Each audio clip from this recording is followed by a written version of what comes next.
এই নাও ধরো, মনে থাকে জানো 3 মাসের করারে তোমার সব সম্পত্তি বন্ধক রেখে আমার কাছে টাকা ধার নিলে, শতকরা 5 টাকা সুদ। 3 মাস পর সুদ সমেত টাকা ফেরত না দিলে তোমার সব সম্পত্তি আমার হয়ে যাবে, মনে থাকে জানো। আমার মনে থাকবে মৃত্যুমশাই, এক কানা করি আপনার বাকি রাখবো না। আপনি দয়া করে যে ভটভটিটা আমাকে চালাতে দিচ্ছেন, দেখবেন তাতেই আমি আপনার ঋণ শোধ করে দেবো। এখান থেকে কি সোজা গোপালপুরে যাবে? আগে হ্যাঁ, এই টাকাটা দিয়ে সামনে একটা ভালো দিন ঠিক করে আসবো। সাবধানে যেও। ভটভটি চালিয়ে 3 মাসে 25,000 টাকা মানে সুদ সমেত ফেরত দিয়ে দেবে। 3 মাস পর ওই ভটভটিটা আমার হয়ে যাবে। তুই আমার মাইনে করা চাকর হয়ে ওটা চালাবি। সত্যি? কি গো, এত রাত হলো? শিখার বরের ছবি, শিখাকে দেখিও। তার মানে তুমি গোপালপুর গেছিলে? ঝামেলা সব মিটিয়ে এলাম। সামনের মাসে 20 তারিখে বিয়ের দিন ঠিক করে এলাম। টাকা টাকা পেলে কোত্থেকে? মিত্তির মশাইয়ের কাছে টাকা ধার করেছি, তবে ভটভটিটা চালাতে দেবেন। জমি জমায় হাত দিতে পারবো না, ধার শোধ করে তবে সবকিছু ফেরত পাবো। এ কি করলে তুমি? সবকিছু বাধা দিয়ে বসে রইলে? সত্যি, তাছাড়া কি করব বলো? বোনের এরকম একটা সম্বন্ধ হাতছাড়া করবো? ভবিষ্যতের কথা ভাবলে না একবারও? শিখার বিয়ে হয়ে গেলে আর চিন্তার কি আছে সত্যি? 3টে পেট ঠিক চলে যাবে।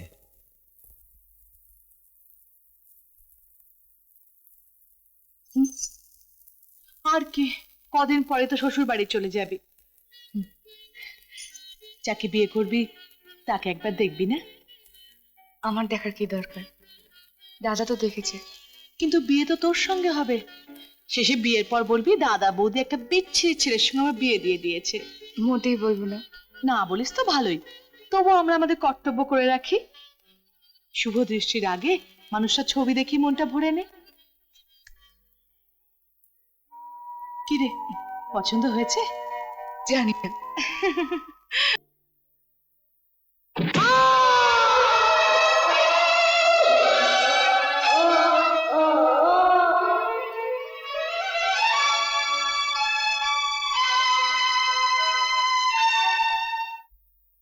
আচ্ছা, ও কি করে পড়ে গেল কিছু বলেছে?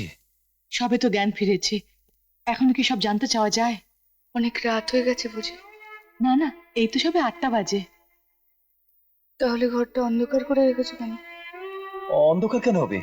সব আলোই তো জ্বলছে। ঘরে আলো জ্বলছে? দাদা, হ্যাঁ? ঈশ্বরদা, বৌদি, শিখা, আমি কিছু দেখতে পাচ্ছি না বৌদি। শিখা। আমি তোমায় দেখতে পাচ্ছি না, আমি অন্ধ হয়ে গেছি। শিখা, কি বলছিস কি তুই? হ্যাঁ রে চোরদা, আমি কিছু দেখতে পাচ্ছি না, আমি সত্যি কিছু দেখতে পাচ্ছি না। এবার বোঝো, তোমরা আমার বিয়ে দিতে যাচ্ছিলে না, আমি সারা জীবন তোমাদের বোঝা হয়ে থাকবো। আমি সারা জীবন চোখে কিছু দেখতে পাবো না, আমি সারা জীবন চোখে দেখতে পাবো না। ডাক্তার কি বললে? কোনো ভরসা দিতে পারলো না। দাদা ভাই, তুমি নয় একবার খুড়োর সাথে গোপালপুর ঘুরে এসো না। কেন? সেখানে গিয়ে কি বলবে? যা সত্যি তাই বলবো। আমরা টাকাটা ফেরত চাইবো, ওই টাকাটা দিয়ে আমার বোনের চিকিৎসা করাবো। তোমাদের দেখছি আমার উপর একদম ভরসা নেই। ভরসা আছে বলেই তো আপনাকে বলছি খুড়ো। আমার কথা যদি শোনো তাহলে বিয়েটা ভালো ভালো চুকে যাক। ওরা ধনী লোক, একমাত্র ছেলের বউ অন্ধ জানলে ওরাই চিকিৎসার ব্যবস্থা করবেন।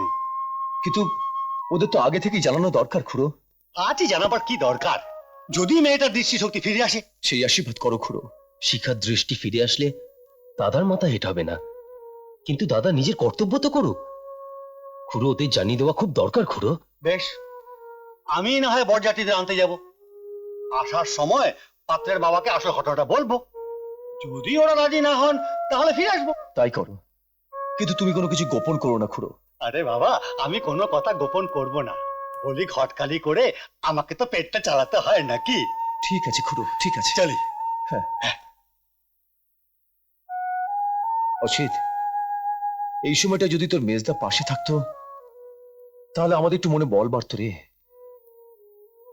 দাদা পাঠিয়েছে, শিকার বিয়ে ঠিক হয়ে গেছে বুঝলি। গোপালপুরে বসেদে বাড়ির ছেলে, খুব ভালো পাত্র। তবে পাত্রপক্ষ 25,000 টাকা নগদ চেয়েছে। দাদার পক্ষে এতগুলো টাকা দেওয়া সম্ভব নয় তো, তাই। May I come in sir? Yes.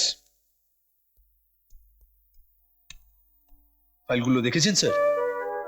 হ্যাঁ, ইটের জন্য কার টেন্ডার অ্যাকসেপ্ট করা হয়েছে বিকাশ বাবু? বিসিবি ব্রিক্সের। কেন? আমি তো বলে দিয়েছিলাম গভর্নমেন্টের এ ক্লাস ইট কেনা হবে। আমার নোট দেওয়া সত্ত্বেও ওটা মানা হলো না কেন? কারণ বিসিবি ব্রিক্সেই আমরা চিরকাল কাজ করে আসি। চিরকাল নয় বিকাশ বাবু, আপনি চার্জে আসার পর। বিকাশ বাবু, আমার কাছে আরো খবর আছে। আপনি বিসিবি কে টেন্ডারটা দিচ্ছেন কারণ এই ব্রিক ক্লেনটা আপনার নিজের, আপনি বেনামিতে চালাচ্ছেন। বেশ তাই, তাহলে তো এই দাঁড়াচ্ছে যে মালগুলো খারাপ হলে আপনি সম্পূর্ণভাবে আমাকে আপনার হাতের মুঠোয় পেয়ে যাচ্ছেন। বিকাশ বাবু, তার আগেই কোম্পানির যা লোকসান হওয়ার তা হয়ে যাচ্ছে। যান, গিয়ে বিসিবি টেন্ডারটা রিজেক্ট করুন আর গভর্নমেন্ট ইট কেনার ব্যবস্থা করুন। সেটা সম্ভব নয়। হোয়াট? সম্ভব নয়? না, সম্ভব নয়। প্রতি মুহূর্তে অফিসের সবার সামনে আপনি আমায় ছোট করতে পারেন না। আমি কাউকে ছোট করিনি বিকাশ বাবু। আমার নির্দেশ পালন করলে আপনাকে ছোট হতে হতো না। হ্যাঁ? একটা কথা আপনি ভুলে যাবেন না মিস্টার রয়। আপনার এই চেয়ারটাতে আমারই বসার কথা ছিল। সোমার বাবার অন্তত সেই ইচ্ছেটাই ছিল। সোমা আপনাকে রাস্তা থেকে কুড়িয়ে এনে এই চেয়ারটায় বসিয়েছে বলে নিজের অতীতটাকে এত সহজে ভুলে যাবেন না। কি বললে? Get out! আমার চেম্বার থেকে বেরিয়ে যাও। Get out! I say get out! মা শিকাকে কি মিষ্টি লাগছে, সাজনাটা তো মিষ্টি হচ্ছে, মুখটা তো খুব মিষ্টি। সত্যি তাই, একটু দেরি করার তো কথা না। শোনো, তোমরা ঠিকঠাক মতো খেয়েছো তো? হ্যাঁ হ্যাঁ, ঠিক আছে তো? বাবু, হ্যাঁ, একটু শুনুন। আপনি কোনো চিন্তা করবেন না, আমার ছেলে রওনা হয়ে গিয়েছে। না না, সেই চিন্তা আমি করছি না। ঘটক মশাইকে কিছু কথা আপনাকে জানাতে বলেছিলাম, সে কি আপনাকে বলেছে? কি কথা বলুন তো? আমার বোন শিখার ব্যাপারে। না, সেরকম তো কিছু বলেনি। বলেইনি? কিন্তু আমি যে বারবার করে সংবাদ যে আপনাকে দিতে বলেছিলাম। গুরুতর কিছু ঘটেছে? আগে হ্যাঁ, কদিন আগে আমার বোন একটা দুর্ঘটনায় পড়ে অন্ধ হয়ে গেছে। কি বলেন? অন্ধ হয়ে গেছে? আবার একমাত্র ছেলের গলায় একটা অন্ধ মেয়েকে ঝুলিয়ে দিতে চাইছিলেন? কার্তিক, এই কার্তিক, বলুন। তাড়াতাড়ি যা, আমার ছেলেকে মাঝপথে আটকে দিবি আর বাড়িতে ফেরত নিয়ে যাবে। কি বলছেন কাকা, বিয়ে হবে না? না, বলবি যে পাত্রী হঠাৎ অসুস্থ হয়ে মারা গেছে। তুই যা,